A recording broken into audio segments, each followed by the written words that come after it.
Hello everyone. तो अभी तक हमने क्लास 12 हिंदी के गद्य खंड के पहले 3 पाठ के सभी वस्तुनिष्ठ प्रश्न कर लिए हैं। उम्मीद है आप सभी ने उन्हें अच्छे से देख लिया होगा, और अगर आप में से किसी ने अभी तक नहीं देखा है तो लिंक डिस्क्रिप्शन बॉक्स में है, आप वहां से जाके देख सकते हैं। तो आज के इस वीडियो में हम अपने पाठ 4 के सभी वस्तुनिष्ठ प्रश्न करेंगे, जिसका नाम है अर्धनारीश्वर, जिसका अर्थ है आधी स्त्री और आधा पुरुष। यह पाठ एक प्रकार का निबंध है जिसके लेखक हैं रामधारी सिंह दिनकर। तो चलिए शुरू करते हैं।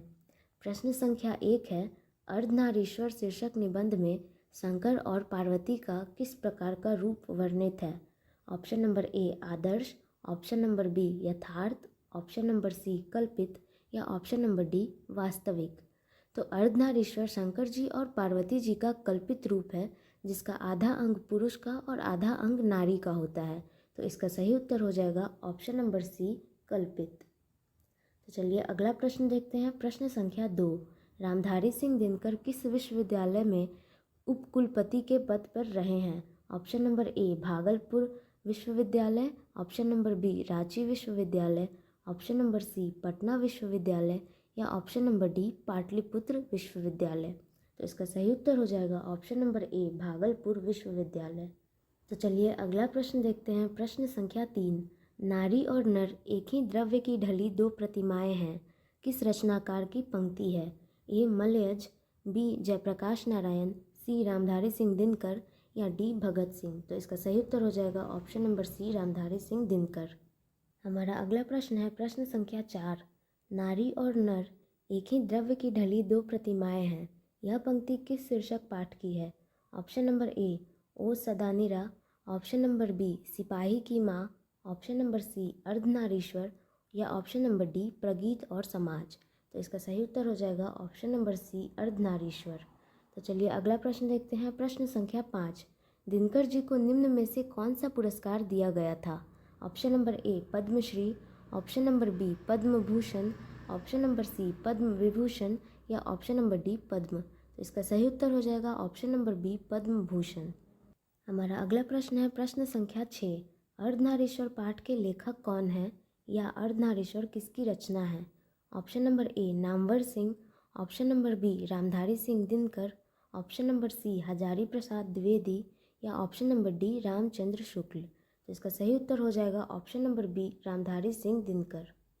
तो चलिए अगला प्रश्न देखते हैं। प्रश्न संख्या 7, रामधारी सिंह दिनकर की रचना कौन सी है? ऑप्शन नंबर ए उसने कहा था, option number B Joothan, option number C Tirich, या ऑप्शन नंबर डी अर्धनारीश्वर।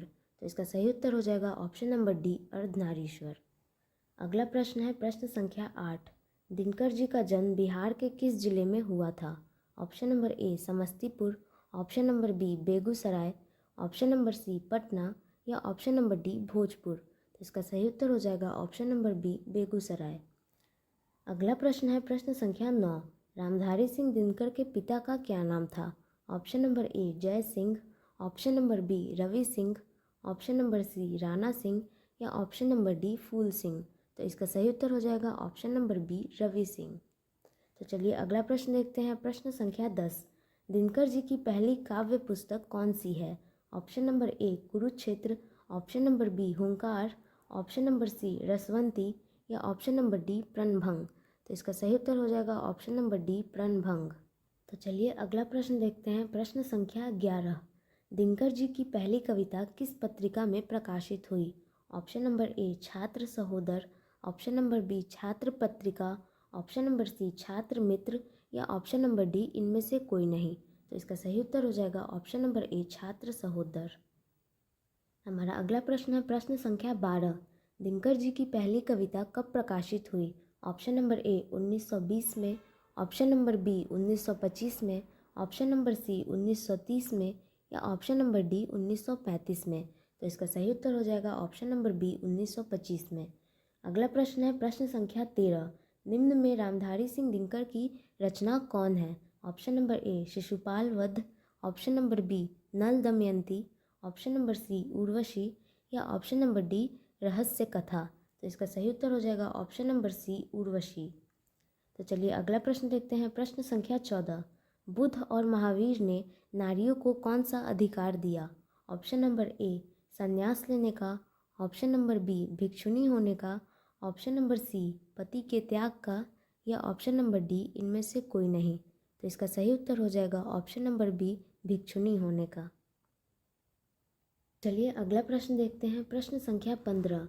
पुरुष जब नारी के गुण लेता है तब वह देवता बन जाता है, किंतु नारी जब नर के गुण सीखती है तब वह राक्षस हो जाती है। यह किसका कथन है? ऑप्शन नंबर ए दिनकर जी का, ऑप्शन नंबर बी रविंद्रनाथ जी का, ऑप्शन नंबर सी प्रेमचंद्र का, या ऑप्शन नंबर डी इनमें से कोई नहीं। तो इसका सही उत्तर हो जाएगा ऑप्शन नंबर सी प्रेमचंद का। तो चलिए अगला प्रश्न देखते हैं। प्रश्न संख्या 16। अर्धनारीश्वर का किस विद्या से संबंध है? तो जैसा कि हमने वीडियो की शुरुआत में बताया था कि यह पाठ एक प्रकार का निबंध है, तो इसका सही उत्तर हो जाएगा ऑप्शन नंबर ए निबंध। अगला प्रश्न है प्रश्न संख्या 17। अर्धनारीश्वर शीर्षक पाठ में कौन स्वयं वृद्ध बन गया और नारी को उसने कली मान लिया? ऑप्शन नंबर ए युवक, ऑप्शन नंबर बी युवती, ऑप्शन नंबर सी जनता, या ऑप्शन नंबर डी पुरुष। तो इसका सही उत्तर हो जाएगा ऑप्शन नंबर डी पुरुष। हमारा अगला प्रश्न है प्रश्न संख्या 18। नारी तो हमहु करी तब न किया विचार, जब जानी तब परिहरी नारी महाविकार। यह पंक्ति किस पाठ से है? Option number A Ardhanarishwar, option number B Shiksha, option number C Sipahi ki माँ, या ऑप्शन नंबर डी तिरिच। तो इस पंक्ति में कबीरदास जी कहते हैं, नारी से ब्याह हमने भी किया लेकिन उस समय विचार नहीं किया। जब उसे जाना था तब वो दुख हरने वाली लगती थी, लेकिन अब तो वह महाविकार लगती है। तो इसका सही उत्तर हो जाएगा ऑप्शन नंबर ए अर्धनारीश्वर। तो चलिए अगला प्रश्न देखते हैं। प्रश्न संख्या 19। निम्नलिखित में कौन सी रचना दिनकर जी की नहीं है? Option number A Urvashi, option number B Rashmirathi, option number सी जूठन, या ऑप्शन नंबर डी कुरुक्षेत्र। तो इसका सही उत्तर हो जाएगा ऑप्शन नंबर सी जूठन। अगला प्रश्न है प्रश्न संख्या 20। निम्नलिखित में कौन सी रचना दिनकर जी की है? ऑप्शन नंबर ए सदियों का संताप, ऑप्शन नंबर बी परशुराम की प्रतीक्षा, ऑप्शन नंबर सी दरियाई घोड़ा, या ऑप्शन नंबर डी रसातल यात्रा। तो इसका सही उत्तर हो जाएगा ऑप्शन नंबर बी परशुराम की प्रतीक्षा। तो चलिए अगला प्रश्न देखते हैं। प्रश्न संख्या 21। दिनकर को किस कृति पर भारतीय ज्ञानपीठ पुरस्कार प्राप्त हुआ अथवा ज्ञानपीठ पुरस्कार से सम्मानित रचना है? मतलब दिनकर के किस रचना के लिए उन्हें ज्ञानपीठ पुरस्कार दिया गया था? Option number A Ardhanarishwar, option number B Urvashi, option number C Hunkar, या ऑप्शन नंबर डी कुरुक्षेत्र। तो इसका सही उत्तर हो जाएगा ऑप्शन नंबर बी उर्वशी। अगला प्रश्न है प्रश्न संख्या 22। युद्ध और शांति की समस्या पर लिखी गई काव्य कृति है? Option number A Neel Kusum, option number B Kurukshetra, option number C Dwandwa Geet, या ऑप्शन नंबर डी रश्मि रथी। तो इसका सही उत्तर हो जाएगा ऑप्शन नंबर बी कुरुक्षेत्र। तो चलिए अगला प्रश्न देखते हैं। प्रश्न संख्या 23। अर्धनारीश्वर कल्पित रूप है? ऑप्शन नंबर ए शिव और पार्वती का, ऑप्शन नंबर बी राम और सीता का, ऑप्शन नंबर सी राधा और कृष्ण का, या ऑप्शन नंबर डी विष्णु और लक्ष्मी का। तो इसका सही उत्तर हो जाएगा ऑप्शन नंबर ए शिव और पार्वती का। अगला प्रश्न है प्रश्न संख्या 24। गांधारी थी? ऑप्शन नंबर ए दुर्योधन की माँ, ऑप्शन नंबर बी कृष्ण की माँ, ऑप्शन नंबर सी अर्जुन की माँ, या ऑप्शन नंबर डी बलराम की माँ। तो इसका सही उत्तर हो जाएगा ऑप्शन नंबर ए दुर्योधन की माँ। तो चलिए अगला प्रश्न देखते हैं। प्रश्न संख्या 25। प्रेमचंद थे? ऑप्शन नंबर ए गीतकार, ऑप्शन नंबर बी कथाकार, ऑप्शन नंबर सी फिल्मकार, या ऑप्शन नंबर डी संगीतकार। तो इसका सही उत्तर हो जाएगा ऑप्शन नंबर बी कथाकार।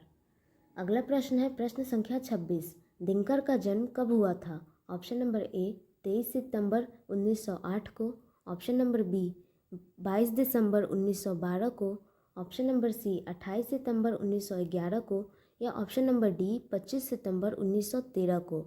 इसका सही उत्तर हो जाएगा ऑप्शन नंबर ए 23 सितंबर 1908 को। तो चलिए अगला प्रश्न देखते हैं। प्रश्न संख्या 27। दिनकर किस युग के कवि हैं? ऑप्शन नंबर ए भारतेंदी युग, ऑप्शन नंबर बी छायावादी युग, ऑप्शन नंबर सी छायावादोत्तर युग, या ऑप्शन नंबर डी नव्य काव्य आंदोलन युग। तो इसका सही उत्तर हो जाएगा ऑप्शन नंबर सी छायावादोत्तर युग। अगला प्रश्न है प्रश्न संख्या 28। संस्कृति के 4 अध्याय किसकी कृति है, मतलब यह किसके द्वारा लिखा गया है। Option number A Gulab Das, option number B Hazari Prasad Dwivedi, option number C Acharya Sitaram Chaturvedi या option number D Ramdhari Singh Dinkar. तो इसका सही उत्तर हो जाएगा option number D Ramdhari Singh Dinkar. चलिए अगला और आखिरी प्रश्न देखते हैं। प्रश्न संख्या 29। कौन सी कृति रामधारी सिंह दिनकर की लिखी हुई है। ऑप्शन नंबर ए शुद्ध कविता की खोज, option number B Punarnava, option number C स्मृति की रेखाएं या ऑप्शन नंबर डी कविता के नए प्रतिमान। तो इसका सही उत्तर हो जाएगा ऑप्शन नंबर ए शुद्ध कविता की खोज। तो यहाँ पे पाठ 4 के सभी वस्तुनिष्ठ प्रश्न समाप्त होते हैं। आशा है आपको सभी प्रश्न अच्छे से समझ आ गए होंगे। तो मिलते हैं आप सभी से अगले वीडियो में अगले पाठ के प्रश्नों के साथ।